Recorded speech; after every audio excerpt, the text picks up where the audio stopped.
Salam. I'm in the airport. I lost my AirPod case.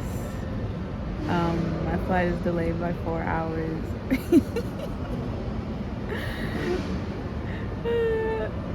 So I'm feeling tested, to say the least. But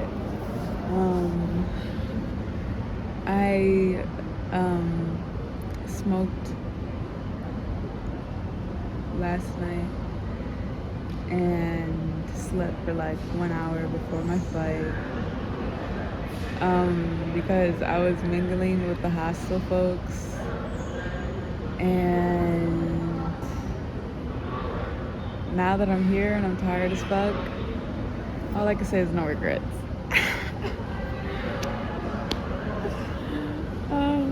I had so much fun in Ethiopia. It was like compared to Greece, I was just doing like self-work. Like, I did not talk to anyone for like a good week when I was in Greece. Like, I talked to people when I would go get food, but like have like a real conversation outside of myself, barely. And so to re-enter socializing in such a loving space,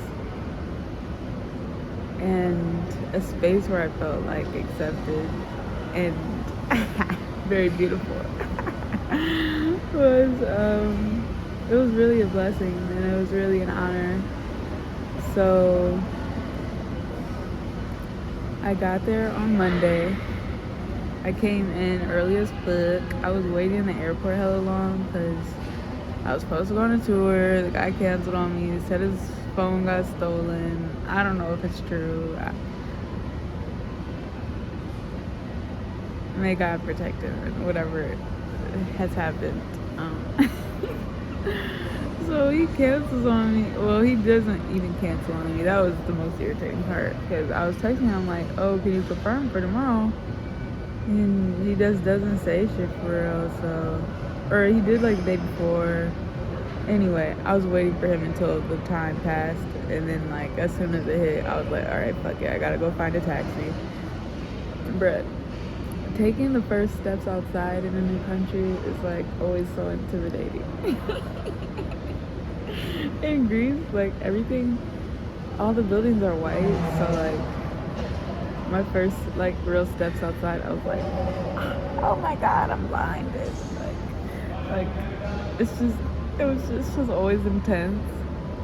And then so like leaving the airport, I was like, okay, so I read this one person's article about their time in Ethiopia, how much they loved it. They did have one bad experience where they were like sexually harassed in a cab. And so I'm like, oh god, I have to go outside. I landed at like fucking 3 a.m. So that was actually why I was waiting so long. So I'm like, at least let me wait until daytime, because y'all, I need to plan better. This is really the lesson here. I didn't have an eSIM. I tried to buy one, and it said it didn't work, but then they charged me, so now I have to like ask for a refund. It's the whole thing. But had I done that like a week before, I would have seen that they charged me. So don't wait till last minute. Great advice. And then just not having service was so stressful, but everybody is so nice. Anytime I was anywhere, people would just be like, well, a lot of places had Wi-Fi, and then a lot of people would just be like, oh, get on my hotspot. And I'm like, thank you so much. I love you, and you're the sweetest person I've ever known. Yeah, I really loved it there. So she's doing the Zamboni right now, so I don't know if you can hear me, but got there on Monday. I was tired. I slept a lot the first day. I went for a walk and got some lunch, And I went to like the first place, and she didn't speak English. I don't speak Armenic. And I was just pointing to something random. Well, I saw the first thing I wanted was some vegan shit, but they only serve it on Wednesday and Fridays because that's the day that people fast. And so that was so sad because those are like the foods that I think I'm used to eating in the States, and I never got it this whole week. I actually did not eat a lot in general or Ethiopian food. I do have a sensitive stomach, and I was kind of prioritizing my sensitive stomach rather than exploring, and no regrets. But next time I would try more foods. It's just kind of hard to balance trying new things when I'm like on the go doing a bunch of tours, and it's like if I have to shit for like a solid hour, like it's just not gonna work. It's just not gonna work.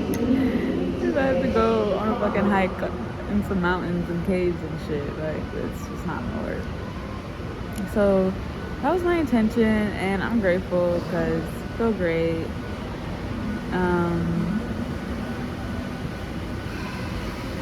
And the next day, so yeah, walked up. So I went to the first place and I pointed to a random stew, and I did not like it at all. I felt so bad. I just left. Like I paid it, that I left it. Like I ate some injera. That's like the bread that they traditionally eat, where you dip it and stuff. But yeah, I was not smashing on that for real. So I left, and then I walk around the corner, and then I'm just kind of walking, but then like the sidewalk kind of ends, so I go into the seasoning shop because my host mommy asked me to buy her some berbere, and I got it. And then the ladies there were so nice. Everybody I met was just really fucking kind and loving, and it was the most beautiful. Just like,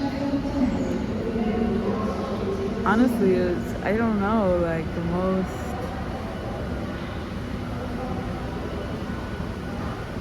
I just don't even know how to explain it. Like where I'm from, it's not that people aren't not friendly, but people just go out of their way to constantly help you and like just talk to you.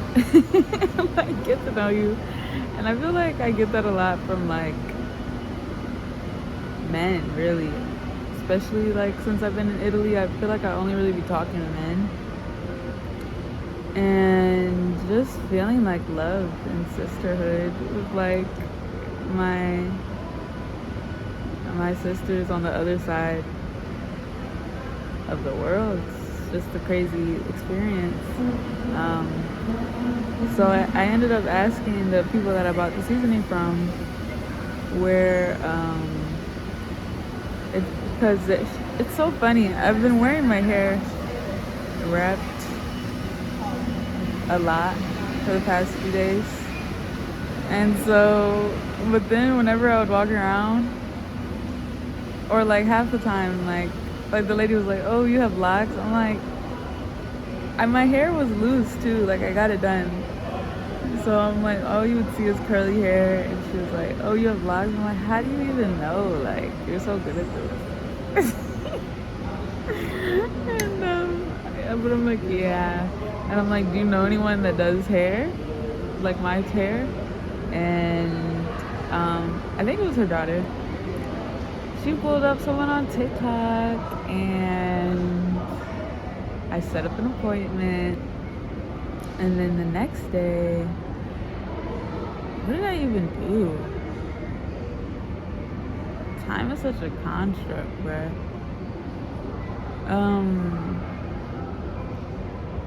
Damn. Oh, I actually came in Tuesday. That's why I'm blanking. And then later that night, I went back. And then I went to a cafe next to the spice shop, and it was good.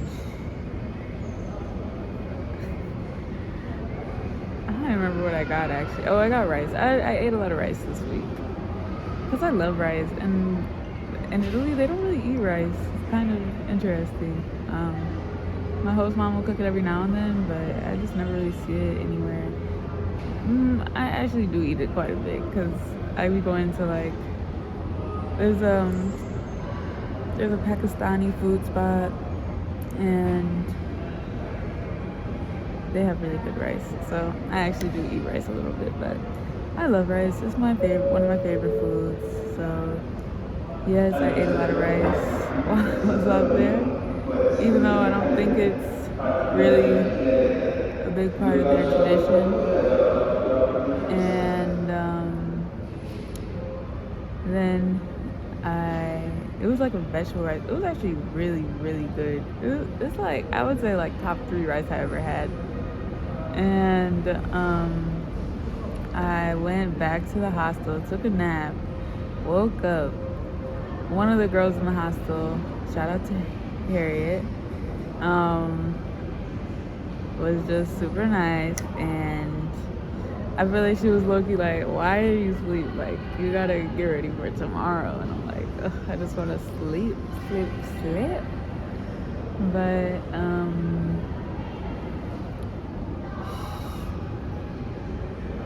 I forgot what we were talking about at first. Oh, she was telling me how she has a YouTube channel, and I told her I just started one recently, and that we should collab.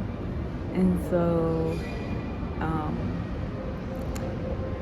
we got dinner to go, came back, ate it at the hostel, and then we were doing a little vid about culture shock in Ethiopia, and just like little things that we noticed that are very different from where we're from. She's from Uganda. She was such a bright light, like, oh. And then I'm like, I'm so tired, but like, honestly, I really enjoyed being very social this week. Like, everybody I met was just so beautiful, so incredible, so inspiring, so loving, and I just have zero regrets, even though I am very tired.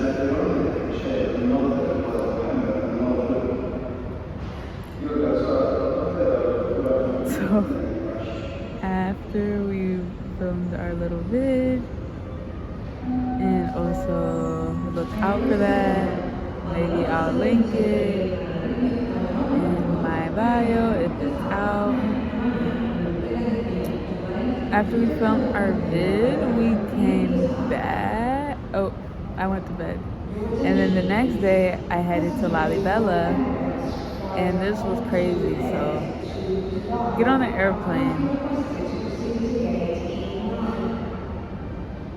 and it's really interesting out here, because, bruh, they be having niggas go through security like minimum 2 times. I want to say maybe I've done it 3 times or something, but I don't know. But I guess, I don't know, I guess international places, that's pretty normal. I'm like, have I ever done that in America? Going through security twice? Because TSA is just such a pain in the arse, okay? It's my biggest pet peeve. I'm like, what are y'all really doing for us? Other than making me take my shoes off. We're not going to talk about it. Getting sidetracked. And releasing complaining. I am grateful to be safe in my travels. Do they contribute to that? Who knows? But nevertheless. They contribute to my illusion. Anyway, let's focus. The next day I headed to Lalibela, and I'm not gonna lie, before I came to Ethiopia, I had heard that like the war ended. That's really what I thought was like the vibe. And that like maybe like there was still some tension. That's what I thought the vibe was. But no, there's like actually like war in the north, and I really pray that peace will come to the land and heal the people in their hearts and minds. All that to say, Lalibela is in the north, and I really did not know what I was getting myself into.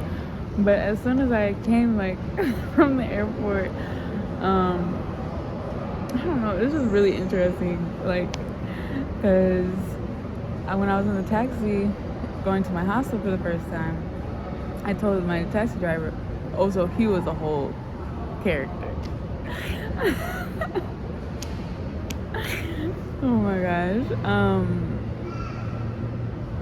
You know what? I might get into a rant later. I'll try to focus. My taxi driver he was like, oh, what are you doing? I'm like, I'm about to go to Lalibela. He was like, oh, it used to not be safe. But now it's okay. I'm like, okay, cool. Thank you. I will keep that in mind. And then when I told people at the hostel, they're like, you're going? And I'm like, yeah, like, I don't think they would let me do a tour if it wasn't like, cool, like, okay, I didn't know. I will say, ignorance on my behalf. And sometimes ignorance is bliss, and sometimes ignorance is harmful, right? And then like there were like concussions on the like out here. We had to take a bus to get to the plane. You know, like after you like when you're boarding the plane, you take a bus to the actual plane. And then there were these white people talking behind me like, oh, I just looked at the news yesterday, like I'm kind of worried. I don't think they'd let us go if XYZ. And then my flight was like 2:20 for a 40-minute flight, which like in the States would probably be pretty normal, but here that's like very expensive, and it's because of the ongoing conflict. Yeah, but I'm laughing because on the plane I was sitting next to a soldier, and yes, he was very cute, and we were talking most of the time. But man, especially me coming back from Greece, I'm like, I don't need to talk. Like I'm so good at like in silence, so I'll just like look out the window. And like he also didn't speak a lot of English, so it's like after you get the little get to know you questions, it's like, where's this conversation really gonna go?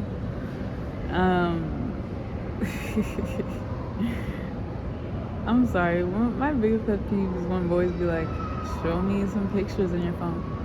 Who the hell are you? Are you the feds? Like, no, only the government, okay, has access to this, not you. Sorry, not sorry. But yeah, we were just talking a lot, and I was really vibing with him. I was like, okay, he's cute, he's nice. And then I'm like, my soldier king daddy, like, I'm safe, I'm divinely protected, like my ancestors sat me right next to him, like, yes. And then he was fucking showing me videos of him dancing without his little shirt on, with his little six-pack, and yeah, he was cute. And then he's like, can we take a picture?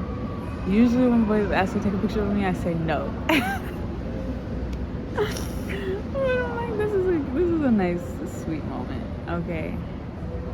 And so I'm like, sure. And then he's like, can we hold hands in one? And I'm like, no, it's too soon. I'm so serious, guys. But you know what? Let me start this phrase, and maybe I'll come back to this concept when I talk about the tour in Addis that I did. I've just been really I've been very deprived of touch Um, I would say like most of my life, and when I think about like just experiencing like even intimacy with my family, like we're just not very huggy, but I am a huggy lover deep down, and it's like I just don't really embrace this part of me.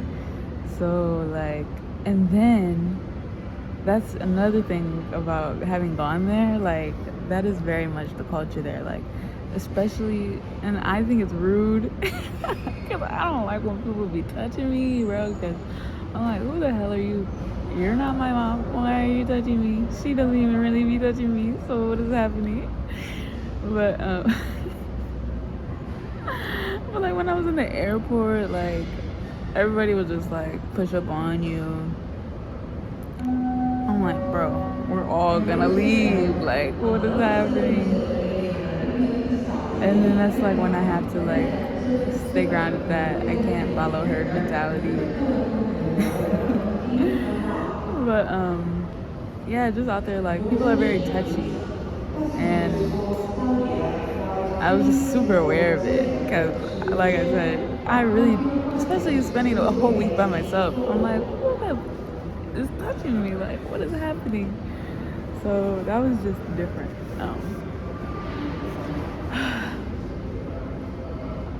And yes, so he's like, let's hold hands. I'm like, no. And he's like, okay. So then we're talking some more after that, and then I'm looking out the window, and then we're about to land, and then he's like, it's been so amazing meeting you. He also called me sexy at one point, which